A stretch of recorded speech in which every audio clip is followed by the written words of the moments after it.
Dando prosseguimento ao estudo das sequências, agora falaremos de uma outra sequência também muito importante, as progressões geométricas.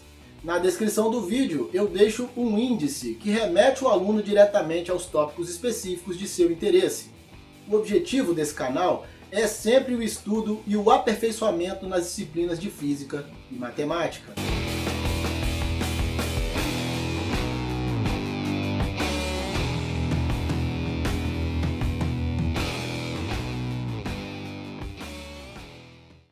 Pessoal, nós já vimos aqui o que são sequências, já estudamos uma das principais sequências, que é a progressão aritmética, ou PA, e agora nós vamos estudar mais uma sequência tão importante quanto a progressão aritmética, que é a progressão geométrica, que a gente chama também de PG.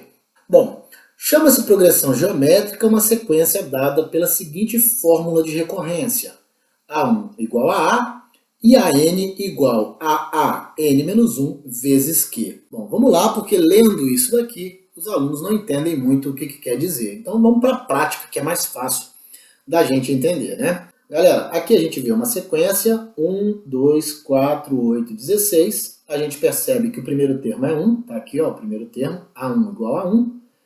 E a razão é 2. Como é que eu sei que a razão é 2? Professor, como é que você descobriu isso? Olha só, para eu descobrir a razão de uma PG, basta eu pegar qualquer termo da PG, desde que não seja o primeiro, e dividir pelo seu antecessor. Vamos ver aqui, ó, se eu pegar o A2 e dividir pelo A1, eu encontro a razão. Se eu pegar o A3 e dividir pelo A2, eu encontro a razão. Se eu pegar o A4 e dividir pelo A3, eu também encontro a razão. Então, ó, eu posso fazer a razão dessa PG é 2 dividido por 1, ou seja, o A2 dividido pelo A1. E isso daqui vai dar 2. Professor, se eu quisesse fazer A3 sobre A2, A3 é 4, sobre A2, que é 2, também daria 2. Então, assim eu encontro a razão de uma PG. Vamos para o segundo exemplo. A segunda sequência, ó. 1, 1 terço, 1 nono, 1 27, 1 81 e assim por diante. Eu percebo que o primeiro termo também é 1, está aqui o primeiro termo, e a razão é 1 terço. Eu também encontro a razão daquele mesmo modo que eu mostrei para vocês, mas nós vamos ver isso um pouco mais para frente, tá bom? A terceira sequência está aqui, ó, menos 54, menos 18, menos 6, menos 2, é uma PG com o primeiro termo igual a menos 54 e razão igual a 1 terço também.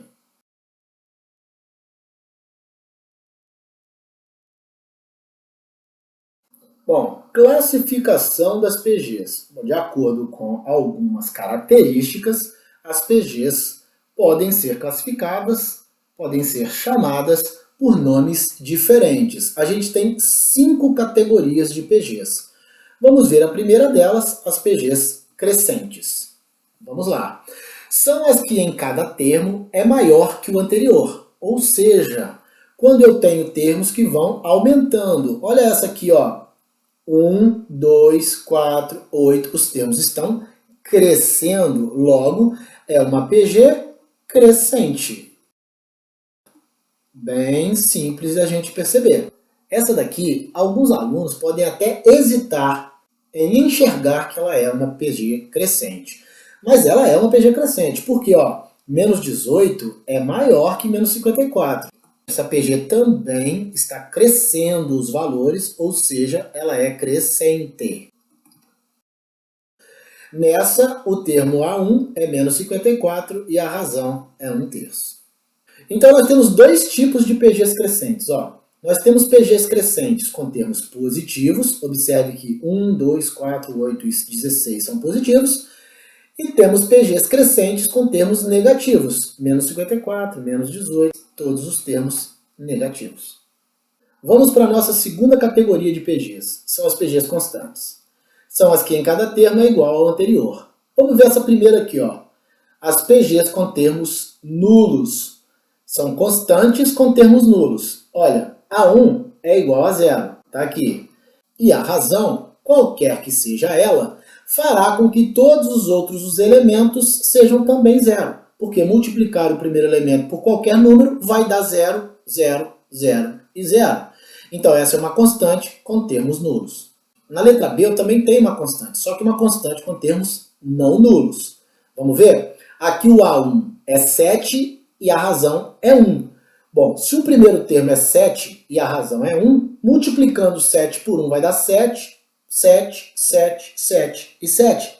Logo eu tenho uma PG constante, mas com valores que não são nulos. Na nossa terceira categoria estão as decrescentes. São as que em cada termo é menor que o anterior.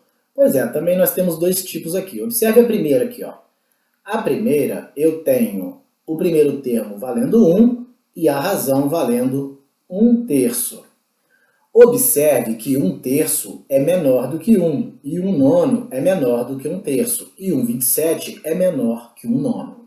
Ou seja, os valores estão decrescendo. Estão decrescendo.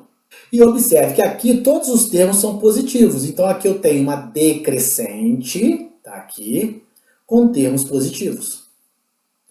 No outro exemplo, na letra B, eu tenho os valores, ó, -1, -2, -4. Observe que -2 é menor que -1, -4 é menor que -2. Ou seja, os valores estão decrescendo. Aqui eu tenho A1 igual a -1 e a razão igual a 2. Observe que todos os elementos nessa são negativos, então eu tenho uma PG decrescente com termos negativos. Nossas duas últimas categorias de PGs. Primeiro, as alternantes. São as que em cada termo tem o sinal contrário ao termo anterior. Observe aqui, ó, que eu tenho o primeiro termo positivo, o segundo negativo, o terceiro positivo, o quarto negativo. Então, os valores vão alternando os seus sinais.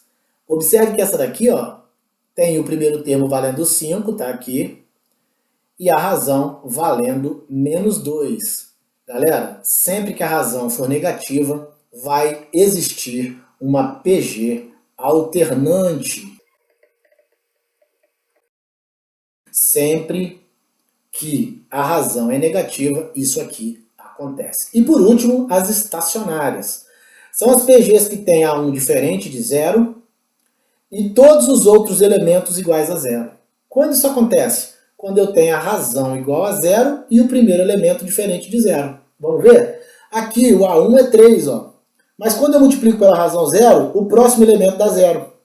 E depois dá 0, 0, 0, porque multiplicando por 0 eu vou obtendo sempre os valores 0.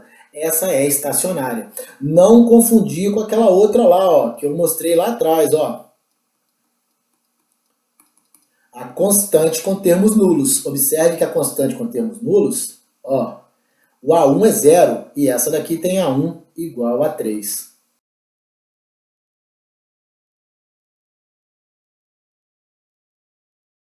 Bom, vamos falar das notações especiais, né, das PGs, muito importantes para a resolução de vários problemas relacionados a esse assunto, sobretudo as PGs de 3 e 5 termos, né? Vamos começar com a de 3 termos. Vamos aqui, ó, vamos imaginar que a gente chame o primeiro termo de uma PG de x, ok? Então a gente chamou o primeiro termo de x. O segundo termo é o primeiro termo vezes a razão, correto? E o terceiro termo é o primeiro termo vezes a razão de novo. Observe o seguinte, ó, aqui a razão vezes a razão é a razão ao quadrado. Então é por isso que eu tenho aqui, ó, né, esse formato. Então eu posso escrever uma PG de 3 termos desse formato aqui. Vamos ver uma outra maneira da gente escrever a PG, ó. Agora imagine que eu chame o termo do meio de x. Se o termo do meio é x, o terceiro termo será x vezes a razão, correto? E o primeiro termo será x dividido pela razão. Porque se eu multiplico o termo do meio pela razão para obter o terceiro termo, basta eu dividir o termo do meio pela razão para eu obter o primeiro. Vamos agora para a PG de 5 termos e a gente vai agir aqui de modo análogo, né? Vamos lá, ó. Se eu chamar o primeiro termo de x, o segundo termo vai ser x vezes a razão. O terceiro termo vai ser x vezes a razão vezes a razão. O quarto termo vai ser x vezes a razão vezes a razão vezes a razão. E o quinto termo, x vezes a razão vezes a razão vezes a razão vezes a razão. Notem o seguinte, ó. Aqui eu tenho a razão, aqui eu tenho a razão ao quadrado, aqui eu tenho a razão ao cubo e aqui eu tenho a razão à quarta. E é exatamente o que está escrito aqui, ó. A gente vai perceber, né? Ó, x vezes q ao quadrado, x vezes q ao cubo, x vezes q à quarta. Né? Do mesmo modo, se eu colocar aqui o termo do meio como x, ó, se o termo do meio é x, o próximo termo será x vezes a razão. E o próximo, x vezes a razão vezes a razão. O anterior vai ser x dividido pela razão. E antes disso, x dividido pela razão vezes a razão. Notem de novo, ó, que aqui eu tenho a razão ao quadrado. E aqui também, ó, a razão ao quadrado. É por isso que eu tenho x dividido por q ao quadrado, x dividido por q, x vezes q e x vezes q ao quadrado. Então, essa é uma maneira da gente escrever uma PG de 5 termos, essa é outra.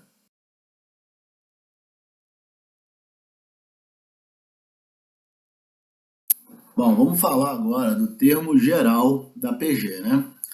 O que vem a ser o termo geral? Galera, imagine que eu tenha uma PG de 100 termos e queira descobrir qual é o centésimo termo dessa PG. Vocês vão de convir que para eu escrever uma PG, ó, vou botar uma PG aqui de exemplo, né? Vou botar aqui, ó, 1/3, 1/9, 1/27, 1/81. Imagine encontrar o centésimo termo dessa PG. Seria muito complicado eu ir construindo a PG até o centésimo termo para encontrá-lo. O termo geral, ele me dá qualquer termo de qualquer PG, sem que eu tenha que construir a PG. Então, por exemplo, se eu quiser saber o centésimo termo dessa PG, bastaria eu fazer o primeiro termo vezes a razão elevada a 99. Por que 99, professor? Porque se n é 100, centésimo termo, o q fica elevado a n menos 1. 100 menos 1, 99. Aliás, muito importante isso aqui, ó. O expoente da razão é sempre uma unidade a menos do que esse valor aqui, ó. Então, por exemplo, se eu quiser saber o 30º termo de uma PG, é o primeiro termo vezes a razão elevado a 29. Né? Sempre uma unidade a menos. Se eu quiser saber o termo 51 de uma PG, é o primeiro termo vezes a razão elevado a 50. Sempre uma unidade a menos. A gente sabe aqui que o A1 é o primeiro termo, Q é a razão e N é o número de termos.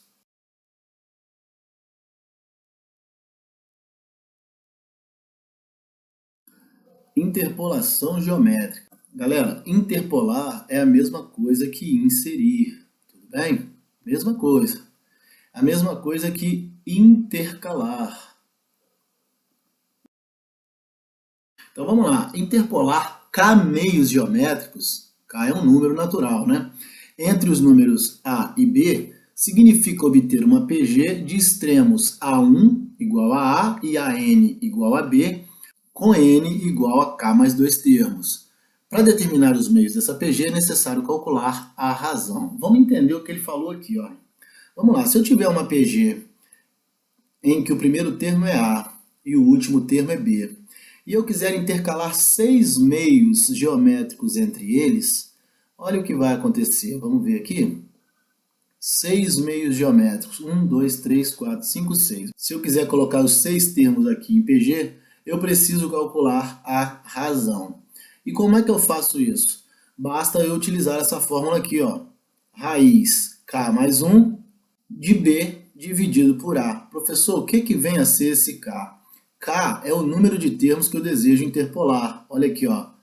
K é 1, 2, 3, 4, 5, 6. Vocês concordam comigo que o número de termos da PG sempre será K mais 2? Porque se K é o número de elementos que eu tenho interpolados e eu ainda tenho o extremo A e o extremo B, significa que o número de termos da PG será sempre K, que é o número de termos interpolados, mais os dois extremos. É isso que está dizendo aqui, ó. Então, o que é B nessa fórmula? É o último termo da PG. O que é A nessa fórmula? O primeiro termo da PG. Eu poderia escrever, vou limpar aqui um pouquinho, ó. Eu poderia escrever essa fórmula assim, ó. Q igual a raiz de K mais 1. E aqui eu podia colocar, ó, AN sobre A1 também. Olha aqui, ó. O último termo dividido pelo primeiro termo da PG. Bom, dessa forma eu encontro a razão. E encontrando a razão, eu consigo intercalar os termos. Vamos ver por quê? Ó. Pensa aqui comigo. Ó. Vamos imaginar que agora eu quero intercalar 4 termos. Ok? Quantos termos essa PG vai ter? 6 termos, né? Por quê? Porque se eu quero intercalar 4 e ainda tem os dois extremos, o número de termos é 6. Se eu descobrir a razão, vai bastar eu fazer A vezes a razão para eu encontrar esse termo. A vezes a razão ao quadrado para eu encontrar esse. A vezes a razão ao cubo para eu achar esse. E A vezes Q à quarta para eu achar esse. Então, encontrando a razão, eu consigo interpolar os meios geométricos.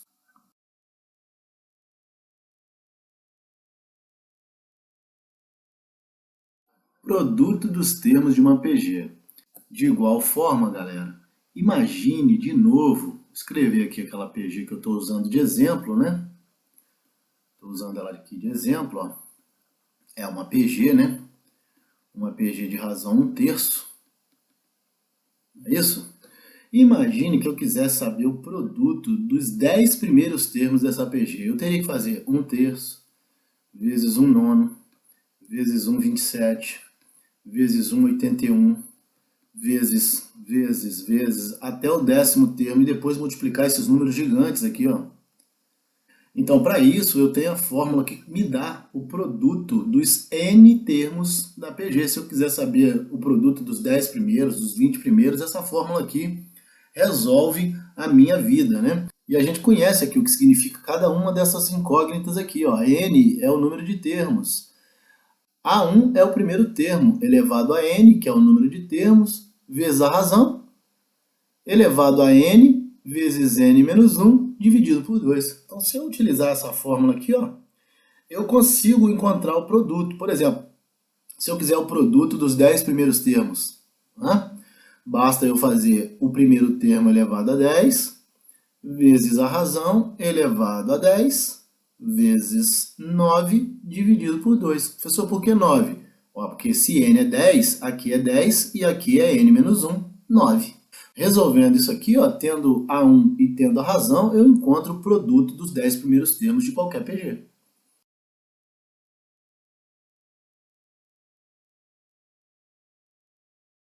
Soma dos termos de uma PG finita.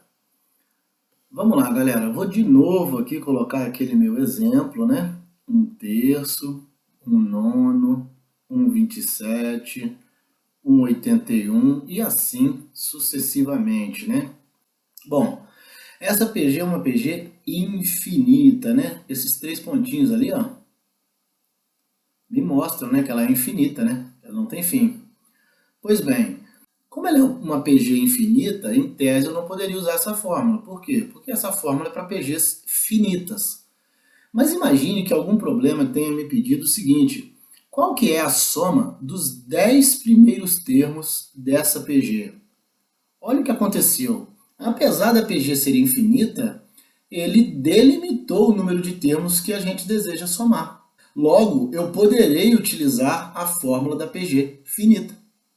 Tranquilo? Então, muito cuidado com isso. Apesar da PG ser infinita, aqui, ó, ele me disse quantos termos ele quer somar. Então, por isso, eu posso usar essa fórmula. Bom, a gente já conhece aqui os elementos, né? S de soma, N é o número de termos, A1 é o primeiro termo, que é a razão, N é o número de termos, de novo aqui a razão. Usando essa fórmula, eu consigo encontrar a soma dos N termos de uma PG.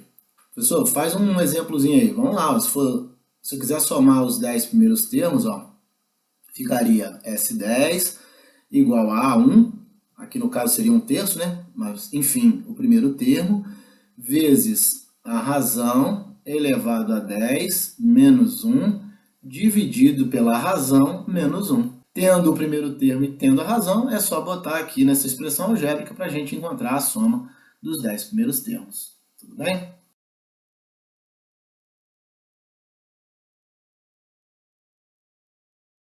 E por fim, a fórmula que me dá a soma dos termos de uma PG infinita. Naquele meu caso lá, ó, a PG infinita 1/3, 1/9, 1/27, 1/81, é uma PG infinita. Se eu quiser saber a soma dos infinitos termos dessa PG, eu uso essa fórmula. Professor, é possível somar até o infinito? É possível. Para isso, a gente utiliza aqui o conceito de limite, beleza? Só que nós não vamos entrar nesse detalhe aqui agora, porque não vem ao caso. Nós vamos gravar aulas aqui de limites lá para frente, tudo bem? Mas o conceito de limite é que é utilizado aqui na soma de infinitos termos, ok? O fato é que é possível fazer a soma e é com essa fórmula aqui que eu faço essa soma. Então, se eu quiser somar aqui ó, os infinitos termos dessa PG, basta eu colocar aqui o primeiro termo, tá aqui é o primeiro termo dela, nesse caso aqui seria 1/3, né? E dividir por 1 menos a razão dela. Nesse caso aqui também seria 1/3, né? A gente já aprendeu como faz a razão, né? A razão é o segundo termo dividido pelo primeiro, né? E dividir por 1/3 é a mesma coisa que multiplicar por 3, né? Aqui simplificando, ó, a razão será 1/3. Então aqui a razão também seria 1/3, tudo bem? Assim a gente encontra a soma dos infinitos termos de uma PG. Com isso encerramos o estudo das sequências. Na próxima aula falaremos de matrizes. Eu aguardo vocês, um grande abraço a todos e até a próxima!